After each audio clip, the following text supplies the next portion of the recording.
ஒரு 13 வயசு பையனுக்கு நடந்த விஷயந்தான் இது. அவங்க அம்மா இதை சொல்கிறதுக்குள்ளே ரொம்ப அழுதுட்டாங்க.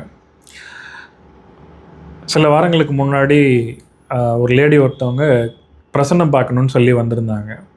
ஸோ அப்படி நாம் பார்க்க ஆரம்பித்த உடனே நம்ம சொன்ன விஷயம், எதுவும் மனசுக்கு கஷ்டம் தரக்கூடிய விஷயம், எதுவும் முகம் சுளிக்கிற மாதிரி, எதுவும் அவமானப்படக்கூடிய விஷயம் எதுவும் நடந்ததா, அந்த மாதிரி சூழ்நிலை ஏதாவது அமைஞ்சுதா அப்படின்னு சொல்லி கேட்டோம். அதை கேட்ட மாத்திரத்துலேயே ரொம்ப பேனிக் ஆகிட்டு அழுக ஆரம்பிச்சிட்டாங்க. என்ன நடந்ததுன்னு விவரமாக அவங்கள சமாதானப்படுத்தி கேட்கும்போது, பையனுக்கு அடிக்கடி ஃபோன் கொடுக்கறது ஒரு வழக்கமாக வச்சுருந்துருக்காங்க. நிறைய பணம் செலவாகிறத பார்த்து என்ன நடந்ததுன்னு பார்க்கும்போது அப்ளிகேஷனில் ஏதோ புதுசாக தெரிஞ்சிருக்கு. அது உள்ளே போய் பார்க்கும்போது தான் அவங்களுக்கு ரொம்ப அதிர்ச்சியான விஷயமா நடந்திருக்கு. அந்த விஷயங்கள் எல்லாமே தன் நடிகைகளுடைய ஃபோட்டோ, அவங்க ஃபேமிலியில் இருக்கிறவங்களுடைய ஃபோட்டோ எல்லாத்தையும் மாஃப் பண்ணி வேறு மாதிரி ரசித்து பார்த்துருந்துருக்காப்புல.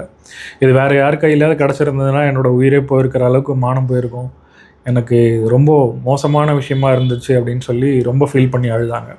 அப்புறம் அவங்களுக்கு ஜோதிட ரீதியாக ஒரு சில விஷயங்கள்லாம் சொல்லி, இந்த காரணத்தினால தான் இதெல்லாம் நடந்துக்கிட்டு இருக்குது, இதெல்லாம் மாற்றிக்கணும், ஃபோன் கொடுக்குறதையும் கொஞ்சம் மாற்றிக்கிட்டு அவரோட ஸ்கில்லை நல்ல விதத்தில் டெவலப் பண்ணுறதுக்கு ஒரு சில விஷயங்கள் ஃபாலோ பண்ணுங்கன்னு சொல்லி அவங்களுக்கு ஜோதிட ரீதியாக ஒரு சில விஷயங்கள் சொல்லியிருந்தோம்.